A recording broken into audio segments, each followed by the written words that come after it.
नमस्कार, मी Sudhir Patil, the property expert Sangli. कोणत्या भागात इन्व्हेस्टमेंट टाळावी? 5 पॉइंट्स आज आपण बघणार आहे.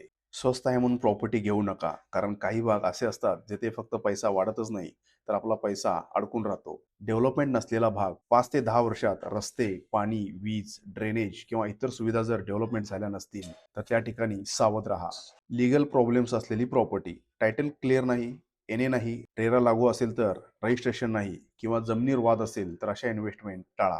फ्लड झोन किंवा रिस्क एरिया, पूरग्रस्त, नाल्यालगत किंवा नैसर्गिक जोखीम असलेल्या भागात जर डेव्हलपमेंट झाली नसेल आणि जर तुम्ही तिथं इन्व्हेस्टमेंट केला तर तुमचं नुकसान होऊ शकतं.